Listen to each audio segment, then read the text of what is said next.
Fala galera, sejam muito bem-vindos a mais um episódio do nosso podcast Papo Magnético. Meu nome é Joyce Brandão, do Simplificando Ressonância, e eu tenho o orgulho de apresentar meu parceiro aqui, o Peterson Plínio, do canal Seu Estágio em Ressonância. Manda aí, Peterson, a galera tá ansiosa para saber do que nós vamos conversar hoje. Fala aí, Joyce, tudo bem? Que legal! Show. Olha só, vai ser ressonância de encéfalo. Esse exame aí que é muito comum, né? Acontece muito. A gente sempre... Todo dia tem, né? E o que a gente vê nele? O pessoal pergunta, caraca, mas ressonância é bom mesmo para ver encéfalo? Olha, é excelente, né, Joyce? E é lindo, a gente consegue né? ver. É lindo, né? Ver o rosto da pessoa. Ah, isso aí é legal, né? A gente consegue ver parte anatômica, fisiologia do encéfalo e várias anormalidades, inclusive esse exame nos entrega, né?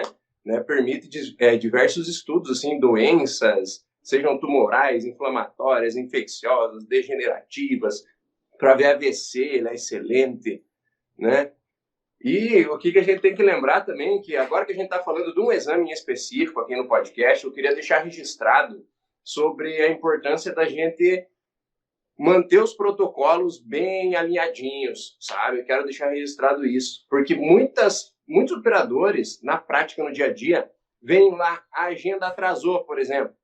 E aí o que eu vou fazer? Eu tenho que acelerar o exame. Só que não parou para pensar que isso vem desde o dia que o paciente liga na recepção falando, eu quero fazer um exame de crânio, tá bom?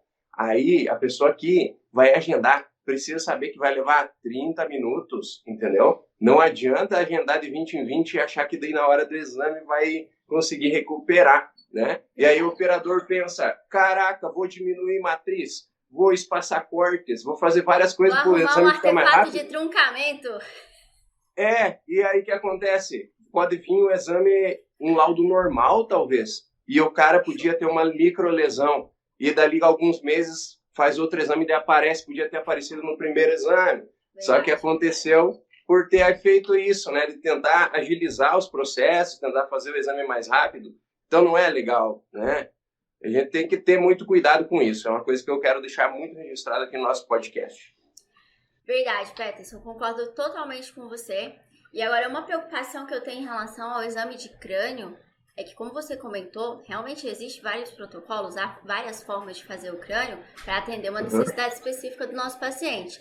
Agora, como que a gente faz isso se o médico não tiver descrito isso com todas as letras no pedido médico? Pois é, aí que entra uma boa anamnese, né?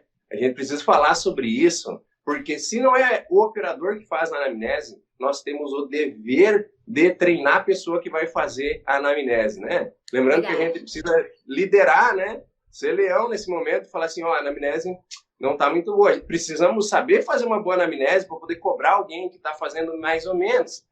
E aí, geralmente, se alguém aqui que está ouvindo não tiver um papelzinho desse das perguntas, né? Uma história, uma entrevista, guia, né? Um guia de entrevista, eu posso disponibilizar. É só me chamar lá no Instagram, que já se falou no começo, aí Seu Estágio em Ressonância, que eu disponibilizo. O nosso é bem completão, né? Por exemplo, Joyce, olha só, lá tem uma pergunta assim, se a pessoa é hipertensa. Todo mundo pensa, eu não vou perguntar isso se o cara só está com dor de cabeça, ele vai fazer uma ressonância de crânio, né? Olha como é importante. Acontece que lá no parênquima cerebral aparecem microangiopatias no FLAIR. A gente já vai falar um pouquinho sobre algumas sequências que não pode faltar no crânio também. E também em esclerose aparecem essas lesões que são semelhantes. O radiologista consegue ver se é por causa de esclerose ou se é por causa de hipertensão. E diabetes aí, por isso também, que tem, né? Isso, diabetes, né? O cara está com perda de visão, tem que perguntar, entender, é com os dois olhos que acontece isso? Faz quanto tempo? É importantíssimo. Inclusive, em casos de AVC, saber se é um AVC agudo, se é recente, vai aparecer diferente na ressonância. E nós precisamos captar várias informações antes de fazer o exame. Isso aí é essencial, né? A anamnese é o primeiro passo de tudo. Eu particularmente sou uma defensora, assim, da anamnese, porque eu acredito que a anamnese, ela não vai só direcionar a forma como a gente vai fazer o exame, né? Talvez a espessura do corte, talvez a inclinação dos cortes, mas também como tipo de sequência, dentre outras coisas. E agora é o seguinte, Peterson, eu também acredito que para você saber fazer uma boa anamnese, você tem que ter um mínimo de noção de algumas patologias. Porque se você não conhece um pouquinho de patologia, eu acho que a gente não precisa ser expert. Hoje a gente tem que ser, no mínimo, mediano, né, em tudo para fazer um bom exame. E você precisa saber um pouquinho de patologia para saber principalmente quais são os sintomas que o paciente pode apresentar dentro de cada uma das indicações clínicas. Porque presta atenção, não sei se você vai concordar. Chega um paciente para ti, para fazer um exame. Tá lá escrito ressonância do crânio. O médico não escreveu mais nada, de repente passou pelo clínico geral, com uma história lá, sei lá, e o médico só falou, vamos ver uma ressonância aqui. O médico não faz ideia, porque ele não é o especialista, talvez. E aí ele só faz uma ressonância genérica de crânio lá no pedido e ele chega para você. E agora, será que o protocolo rotina... O que é um protocolo rotina, gente? O protocolo rotina é uma série de sequências de pulso, de imagens, que são um protocolo padrão que vai servir para atender a maior parte das patologias possíveis. Esse protocolo rotina normalmente vai contar com uma sequência ponderada em T1, que tem o objetivo de enxergar a anatomia, com uma imagem ponderada em T2 para a gente buscar algumas patologias, um flare, como você falou, para a gente buscar ali, por exemplo, doenças desmilinizantes, e também um difusão, uma sequência ponderada por suscetibilidade ou T2 estrela, e aí, pelo menos essas, né? E depois talvez um volumétrico pós-contraste, mais um espinheco ali, vai depender da rotina de cada serviço e os planos em que cada uma das sequências que o médico vai querer ver. Mas o fato é que vai ter pelo menos isso daqui.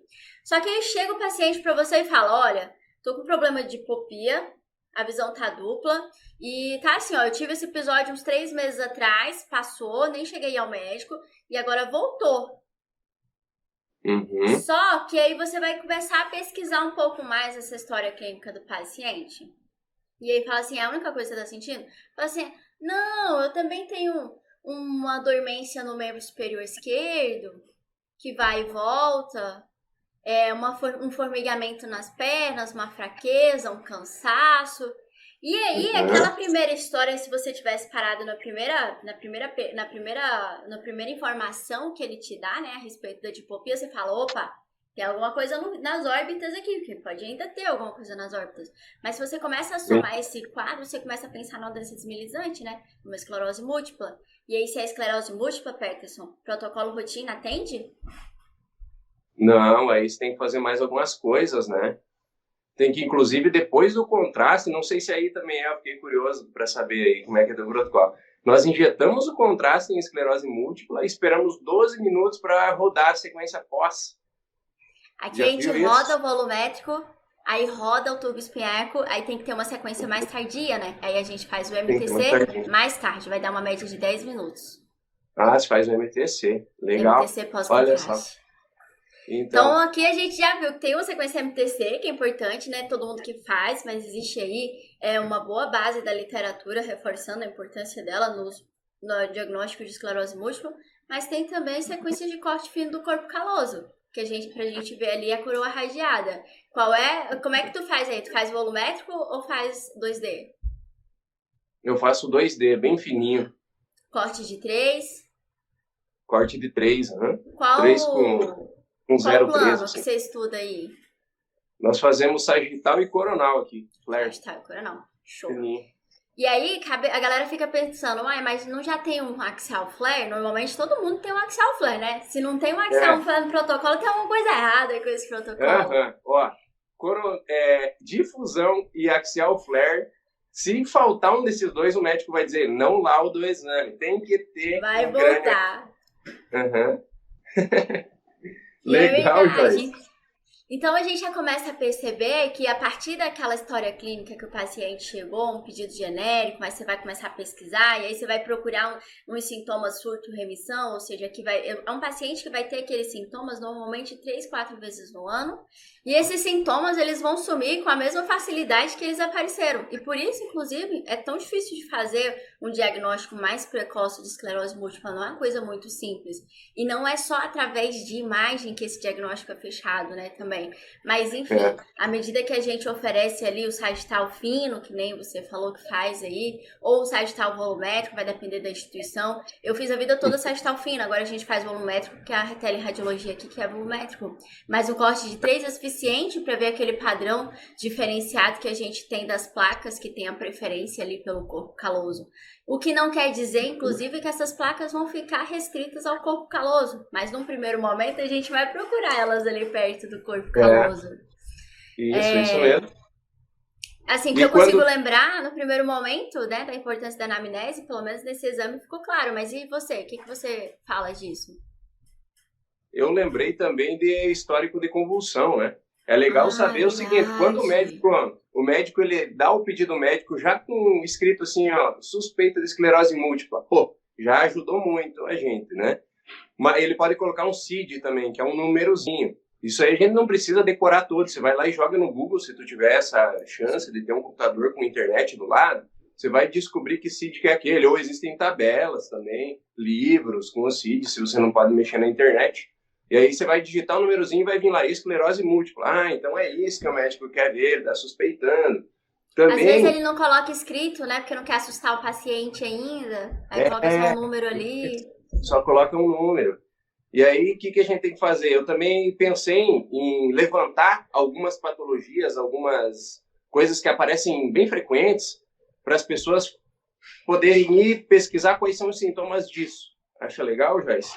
Porque, sim, afinal, a gente não precisa também falar os sintomas de todas as doenças aqui. Não. Cada um vai seguir os seus estudos individualmente, sabendo que caminho seguir, né? É uma coisa muito boa você chegar e pensar assim, cara, o que a pessoa que tem esclerose múltipla sente? Para eu saber a hora de eu rodar algum protocolo de esclerose múltipla. O que é os principais tumores a pessoa vai ter, que tipo de situação ela vai sentir?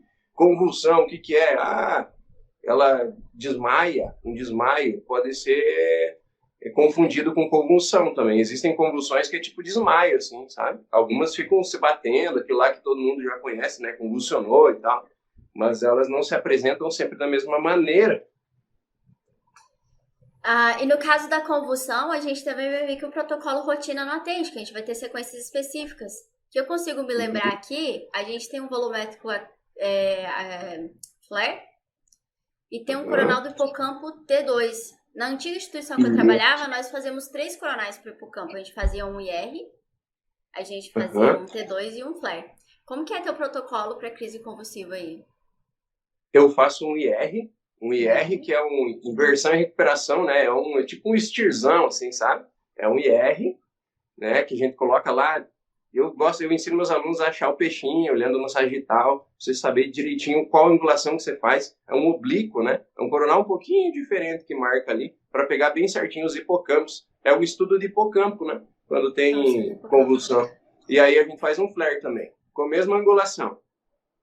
Coronal IR e coronal flare, fininho no hipocampo. É isso que a gente faz quando tem convulsão.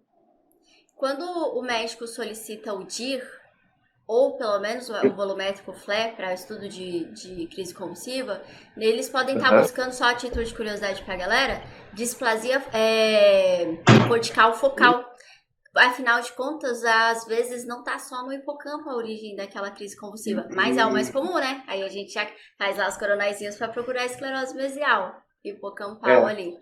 Mas é legal a galera saber disso, porque eu particularmente, até um tempo desse, eu não sabia porque que o médico queria um DIR ali. O DIR é quase, gente, pra quem não conhece a imagem do DIR, parece um flare bem pesado, assim, bem escuro, que ele vai trazer um contraste melhor entre substância branca e córtex cerebral.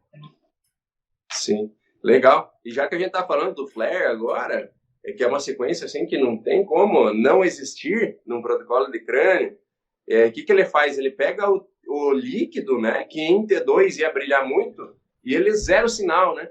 Parece um T2, só que é tudo preto, assim, tudo que é líquido. O que vai acontecer? A lesão não vai zerar o sinal, só o líquor. Então aparece várias coisas que em outras sequências não apareceria. Por exemplo, um T2, comparando com um T2. Ia brilhar líquor, ia brilhar lesão, e daí, e aí, como é que é? Aí, quando se faz o flare, se tira as dúvidas. É muito É muito bom, interessante. principalmente para lesão próxima ali dos ventrículos, né? Aham. Tudo que Acaba é de tendo um contraste substância maior. branca, é isso aí. Edema vasogênico, gliose, essas coisas assim. E Show. tem um T1 também, né? Tem T1, a gente não pode esquecer dele lá, tá lá o cara, né? Que é bom para ver a Super anatomia, importante. tudo que é lesão com alto teor proteico, gordura, beta, eu anotei aqui, ó, metemoglobina, né? E também para o realce em gadolínio, né? Ah, claro, vai ter que um abraço, Sim, tem que ter T1. verdade. E se, por acaso, a galera ainda tá perdida com relação ao realce do gadolínio, tem que conferir o episódio que já tá disponível de contraste lá no canal, né, Peterson? É o 05, tô enganado? Acho que é Acho que 05, é o né? episódio 05, que Uhum. fala sobre contraste, né? Mas, Mas, enfim, o objetivo hoje é fundamental, assim, pelo menos da minha parte, é ajudar a galera a entender que dependendo do que o paciente conta para você, você talvez vai ter que adaptar esse protocolo. Então a gente já viu que tem diferença no protocolo rotina em relação à esclerose múltipla, a gente já viu que tem diferença em relação à crise convulsiva. O que você consegue lembrar mais aí que também quando chega pra gente o pedido, a gente tem que puxar um protocolo específico? aqui na clínica, também a gente coloca em tumor, né? É importante quando tem tumor, nós fazermos umas sequências, um negócio diferente, perfusão, espectro. Só que aqui no meu aparelho atualmente no eu trabalho, até eu estou um pouco fora desse universo, porque eu não faço, né? Nós não temos, não tem as liberações aqui, a clínica não tem essa Ah, que sequência. pena. Né? Que pena. Aqui E é tem, depois utilizada eu geralmente posso para mandar pra tumor, né? ti. Uhum. Aqui a gente faz protocolo rotina, Peterson, para tumor, tá? Só que é claro que, obviamente, você consegue ter o dobro de informação quando você acrescenta perfusão e espectroscopia. E como Exato. normalmente eles cobram a parte, aí a gente faz sim para estudo do tumor, mas quando o médico solicita, porque aí o paciente paga a parte de outros valores, tanto pelo espectro Entendi. quanto pela é, perfusão. Aí a gente faz ali a perfusão Uhum. T1 e T2 do crânio. Mas tem também o Isso é muito caso. legal de levantar. É legal, só vou terminar aqui. É legal de levantar, Joyce, isso, porque tem gente que chega um pouco iniciante, aí a gente aprende um monte de coisa legal, aprende sobre patologia, anamnese, chega na hora de fazer o exame, como é meio iniciante e tal, pensa, eu já vou fazer uma espectro aqui, porque eu vi que tem, eu acho, um tumor, e o cara vai embora completo, o exame dele está completo, com perfusão, com espectro, tudo. Só que a clínica, ela cobra separado perfusão, cobra separado cada coisa dessa. E aí, quem Fora é que vai duas ter que horas de pagar mesa, isso né? antes? É, não, daí não dá. Tem que saber É, sobre isso que a Joyce falou. Ah, eles cobram separado. Anjo, também acontece com as anjos. Arterial e venosa existem. Tem lugares que eles cobra. cobram um valor e fazem as duas. E tem umas que é separado, arterial e Aqui é venosa. Então a separado. gente não... Arterial, venoso, É, venoso. Cada um um exame diferente. uhum, cada um valor também para cobrar do paciente. Né? Verdade. Então não dá para sair fazendo também todos os exames sozinho, sem falar com o paciente, sem ver se tem liberação de convênio, certo? Mesmo que você viu que tem uma patologia ali, também é legal conversar com o radiologista, se tiver essa chance. E isso que você levantou, Peterson, é uma situação, é uma questão muito importante, porque a gente tem que ver como é que o hospital, a clínica, o médico radiologista quer levar essa conduta. Dentro do protocolo de crânio especificamente, a gente tem algumas flexibilidades. Por exemplo, protocolo de crânio rotina, ou protocolo para Parkinson, ou protocolo para esclerose múltipla, ou protocolo, sei lá, para hidrocefalia. A gente tem sequências diferentes ali que vão complementar esse diagnóstico. Mas, por exemplo, entre crânio e órbita, às vezes são especialistas diferentes, Cláudio. Aí você tem que ter esse cuidado. Crânio, órbita, talvez célula túrcica, protocolos que diferem muito as sequências, o FOV, o foco, espessura de corte, Uhum. tem que ver como é que o teu médico quer fazer. Porque, por exemplo, eu já recebi aqui pedido de crânio e a paciente falou, por que você está fazendo esse exame? Ah, porque parei de menstruar e fiz um exame de laboratório, a prolactina deu lá em cima, a médica quer ver? É tipo, obviamente não é crânio, Era uma não vai hipótese. dar pra ver aquilo ali com crânio, tem que ser hipófise. E aí você tem que começar a Né? sentir qual é a forma que teu médico gosta de trabalhar. Aqui, os médicos gostam de, tipo assim, que você mande pra eles a solução pronta, né? Se o pedido chegou ao crânio, o paciente precisa de uma hipófise, manda logo o que o paciente precisa. Mas tem médico que não, tem médico que quer fazer um crânio e colocar num laudo, que precisa avançar com os estudos com uma hipófise, com a RM de hipófise, né? Tem uns geralmente caras aí meio mercenário. Né? Geralmente é isso que acontece. Ele lauda crânio e escreve assim, ó. Para melhor, eu não lembro de certinho a frase, né? Mas é assim, para melhor elucidação do diagnóstico, indico fazer ressonância de hipófise. Aí a pessoa, fez de crânio, tem que fazer de hipófise agora. Geralmente é isso que acontece mesmo. E eu trabalhando em serviço desse é muito chato, porque às vezes o paciente vem de longe, não tem dinheiro, juntou sei lá da onde para fazer aquele exame, chega lá, você tá vendo que não vai atender, mas o médico não, tô nem aí, faz aí, depois eu peço outro no laudo, né? Mas infelizmente assim, a gente tem que atender a gente tem que obedecer quem são os nossos empregadores. Se eles querem que seja feito de tal forma, é bom que a gente preste atenção e faça. Porque tem médico que não gosta de ficar perdendo tempo com o paciente na mesa, então não gosta que fique acrescentando sequência. Às vezes ele prefere que reconvoque o paciente se ele sentir necessidade de algo mais. E tem médico que não quer que a gente reconvoque o paciente, que ele acha que custa muito mais reconvocar o paciente, parar a mesa de novo para ele, do que mais 2, 3 minutos ali e colocar a sequência que ele quer, entendeu? Então vai depender realmente da forma como o médico quer trabalhar. Então o fato é que tem, assim, várias indicações clínicas, várias formas de estar modificando o protocolo, e a gente tem que estar atento não só às necessidades do paciente, mas também com a rotina do ambiente onde a gente trabalha. E a gente mencionou alguns exemplos, mas tem, por exemplo, órbita. Órbita aqui a gente faz focado todo para órbita, FOV menor, espessura de corte menor, e não vai sequência de crânio aqui no protocolo de órbita. Então a gente tem que ter esse cuidado, por exemplo, quando a gente chega um pedido aí de crânio e o solicitante é um oftalmo, aí tem que ver se ele quer mesmo uma órbita ou se ele tá querendo um crânio de verdade. A gente teve situações que a gente teve que lidar com isso aqui, conversar com a médica oftalmologista para explicar para ela que são protocolos diferentes, especialistas diferentes que laudo, etc, etc, porque o objetivo dela era o seguinte, ela queria ver o crânio todo, mas ela queria ver a órbita também. E aí teve que explicar para ela que são 2 exames, que quando ela quisesse esse tipo de exame tinha que vir dividido, né? E assim, Peterson, como é que funciona essa questão da órbita aí no teu protocolo, na tua instituição? Nós também, a gente faz tudo direcionado à órbita, né? FOV pequenininho, cortes pequenininho, sagital é um olho de cada vez, é unilateral. Temos 2 sequências que são de crânio, que é difusão e flare, dentro do protocolo.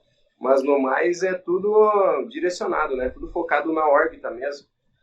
E uma coisa bem legal, Joyce, que eu estava lembrando enquanto você estava falando, que eu acabei me esquecendo, eu devia ter anotado. Espera aí que eu vou lembrar. Tranquilo? Lembrei. Olha só. As pessoas, elas... É por causa disso aqui que nós estamos conversando que é possível entender por que não dá para fazer da cabeça inteira para ver tudo, sabe? Muita gente chega assim, leigo, né? O paciente.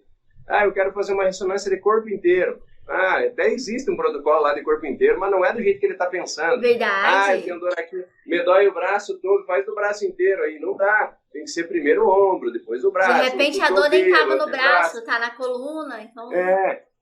Punho, mão, e ninguém entende por que tem que ser pedacinho por pedacinho. Velho, eu vou fazer de encéfalo, por que não vai fazer de órbita também? Porque o protocolo é diferente. Por que o protocolo é diferente? Porque órbita os tecidos, tudo, a anatomia da órbita é tudo pequenininha, fininha, tem os nervos ópticos. A gente precisa fazer cortinho para ver o nervo óptico. Na angulação de um lado de crânio, não vai dar para ver com tanta ênfase quanto fazer o exame de órbita mesmo, entendeu? Por isso que tem que ser dois exames. Não vê se não for uma coisa muito grosseira ali dentro, né? Vai passar no exame de crânio. Exatamente. Então é por isso, quando a gente começa a penetrar mais nesse universo da ressonância magnética e entender que tem ali, ó, a anatomia do olho, né? Muito fininha, tudo pequenininho, e a anatomia do encéfalo, tem a hipófise. A gente passa a entender o porquê que tem que fazer os exames tudo separadinho. Cada exame leva 30 minutos, claro, né? Então às vezes o paciente não entende por que a máquina é daquele tamanho e não dá para fazer tudo de uma vez, né? Quer fazer os dois joelhos? Ah, coloca lá, vai fazer os dois, coloca um na bobina, vai tirar o paciente para trocar de joelho ali. Não fez os dois? Por que não faz os dois já? Por que não faz os dois de uma vez? Olha, senhor, é porque eu gosto de manter o senhor na clínica. Só Eu para gosto te da minha agenda enrolar. atrasada. Ô, Joyce, você faz aí o T2 estrela ou SWI? A gente faz SWI. SWI, eu faço estrela aqui. Eu também não tenho a licença dessa sequência. É muito louco, ó, na minha clínica, como eu contei antes, a gente não tem licença para perfusão, para espectro, para SWI. Então, nós temos outras sequências para fazer. Por que é não ter licença? É quando eles compraram o aparelho de ressonância, eles não compraram a licença para poder rodar essa sequência no aparelho. Aí a gente tem que se virar. Para que é bom o axial T2 estrela ou a SWI? O SWI, na verdade, é mais sensível ainda, mas é para ver calcificação, né? Hemosiderina aparece nessa sequência, ele é bem legal. Fica pretinho, uns pontinhos assim de calcificação. Também está muito presente nos protocolos de crânio, essa sequência aí. Sim, verdade. E o SWI é uma volumétrica, né? É uma sequência volumétrica bastante sensível, né? Inclusive, ela consegue fazer diferenciação entre o que é calcificação e produto sanguíneo, por exemplo, a hemosiderina. Que dentro da sequência T2 estrela, até se eu não estiver equivocada, a gente só consegue saber que existe ali uma área de suscetibilidade que está gerando uma perda de sinal. Aí, dependendo do padrão, o médico vai conseguir deduzir se é calcificação ou sangramento. E através da SWI, por conta daqueles filtros e por conta das imagens extras que ela gera ali também, a gente consegue identificar exatamente quem é calcificação, quem é sangramento. É um negócio muito louco. Um negócio artigo que eu tava vendo outro dia aqui. Quem tiver chance de rodar SWI, optar por SWI, né? Ela acaba sendo um pouco mais rica em informação, mais específica, na verdade, porque a informação que ela traz, o gradiente T2 também traz, né? Não, mas ela é mais específica. Que legal. É mais específica. Olha só, Joyce, eu passei por tudo aqui que eu tinha pensado em falar. Opa, show de bola, então. Bom, acho que o foco, na verdade, hoje é tirar a galera do automático e lembrar que uma boa anamnese vai fazer com que ele traga mais especificidade aos exames, né, de crânio, e que o protocolo rotina não atende todas as necessidades, que a gente pode ter protocolos específicos para algumas patologias específicas, né? Esclerose, hidrocefalia, Parkinson, crise convulsiva. Parkinson, você faz alguma coisa diferente? Olha, aqui a gente tem um equipamento de 1,5 Tesla, e no 1,5 Tesla não faz muita diferença fazer aquele SWI focado ali na região do mesencéfalo. Mas na outra instituição que eu trabalhava, a gente fazia um SWI com foco FOV menor, né? Focado ali com maior resolução para o mesencéfalo e cerebelo. E um axial DP também, pegando cerebelo e mesencéfalo. Aqui, a teleradiologia julgou que não era necessário, que o campo não ia trazer muitas informações. Mas é muito importante porque traz informações significativas a mais para quem tem equipamento 3 Tesla. Aí dá para fazer diferenças maiores e o diagnóstico ser mais confiável com essas duas sequências aí para Parkinson. Que legal. Uma dica final que eu quero deixar então, Joyce, é estudar, ler sobre as patologias que podem aparecer, né, nas alterações que podem aparecer em exame de crânio. Principalmente as mais comuns, as que mais aparecem, para saber que fazer uma anamnese legal e saber o momento de ampliar um protocolo. Show de bola. Eu vou deixar no meu canal do Telegram também o modelo de questionário que a gente tem aqui. É um modelo só para o crânio, assim, dizendo como eu estava tendo dificuldade em treinar a equipe de enfermagem aqui, para saber quais as perguntas elas vão fazer. E de acordo com a patologia, porque é muita informação para elas, algumas querem aprender, outras nem tanto, mas enfim. O que eu fiz? Eu peguei um modelo assim, fiz todas as perguntas que eu acredito ser pertinente para o exame de crânio, e aí, lendo aquelas perguntas, eu consigo direcionar o protocolo. Aí eu vou deixar essa disponível lá, eu acho que já está disponível, já disponibilizei um tempo atrás.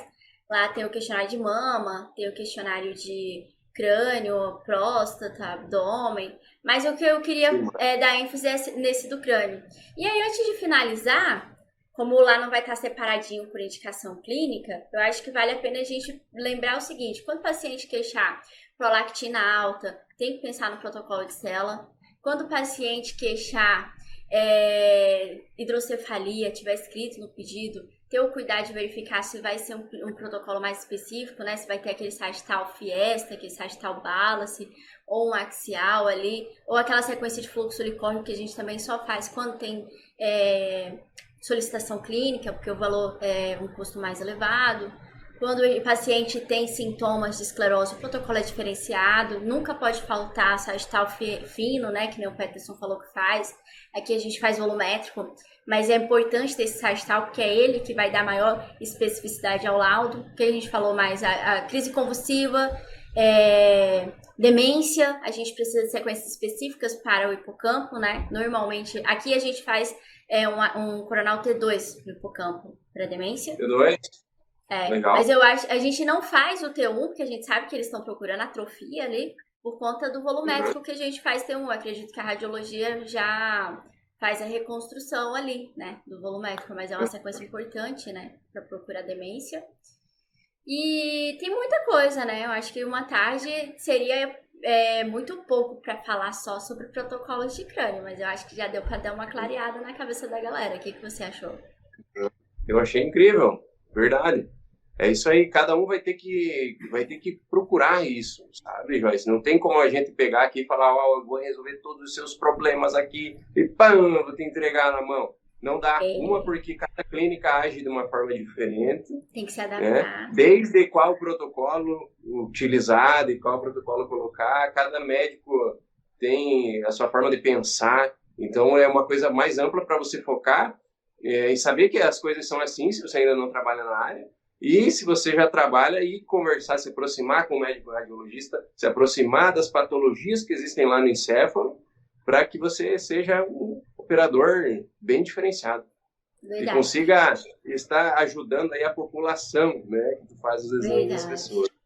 E acho que uma coisa importante de lembrar a galera que tem talvez uma resistência em tirar um tempo para estudar, porque talvez trabalha muito já, tem casa, filho, etc, umas 300 responsabilidades, é que o mercado, gente, vocês precisam lembrar que o mercado tá ficando seletivo. Antigamente, ninguém precisava ter treinamento de ressonância para assumir o equipamento. Eles treinavam lá você assumia a aplicação ali, talvez, e já te botava no equipamento. Ninguém quer contratar esse tipo de funcionário hoje mais. A galera quer gente de alto nível, que é qualificado. E tá cada vez mais difícil encontrar esse tipo de profissional. Então, é a sua chance, né, de se destacar. Sobretudo no mercado que tá com uma tendência, inclusive, não só de ser mais seletivo, mas também de querer pagar menos. Se você não quer ficar desvalorizado, acho que também é uma possibilidade de pensar um pouco melhor nisso também, né, Peterson?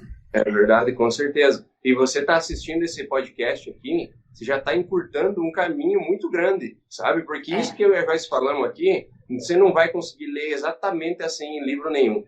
Verdade. Dando tudo essas real, sabe? Mesmo que você pegue um livro de patologia, um livro de hidroguia, o que a clínica espera é isso que a gente acabou de dizer aqui. As coisas são assim. E aí, se você já anotou várias coisas que a gente falou, você já aprendeu um monte de coisa que a gente teve que estudar muito para poder falar aqui. É verdade. Olha, eu vou te falar um negócio. Para falar sobre isso daqui, eu tive que estudar muito tempo, né? Em anos anteriores, quebrar muita cabeça, ter muita reconvocação, CREO de médico. E a gente vai juntando essas boas e más experiências ao longo da vida e vai formando o que a gente é hoje. Então, dá realmente pra gente aprender muita coisa, sobretudo os nossos podcasts, os nossos canais individualmente, e juntando isso, mas não é o suficiente. De forma alguma vai ser o suficiente.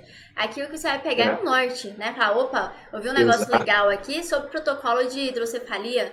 Aí você pega isso que a gente passou para você, pega o que é bom para você e vai atrás de conteúdo, vai atrás de artigo, vai atrás de livro, vai atrás de outros colegas, de outras experiências e começa a formar a própria identidade, né, Peterson? Acho que isso é importante, né? E nunca foi tão disponível a informação como hoje. Então tem que aproveitar esse momento. Exatamente, esse é o caminho mesmo, Joyce. Show de bola. Ô, Peterson, por hoje, por mim, eu me despeço, né, da galera aqui. Espero que a galera tenha gostado. E na próxima quarta-feira a gente se encontra aqui às 19 horas, sem falta. Com certeza, Joyce. Muito obrigado. Eu agradeço aí toda a produção também que está envolvida aí no nosso podcast. Quero mandar um abraço para todo mundo aí, a Déia, a William E tamo junto, quarta-feira que vem, sai no ar novamente nosso próximo episódio. Show de bola, Peterson. Até a próxima. Tchau, galera. E a gente te espera aqui no próximo episódio. Valeu. Bye, bye.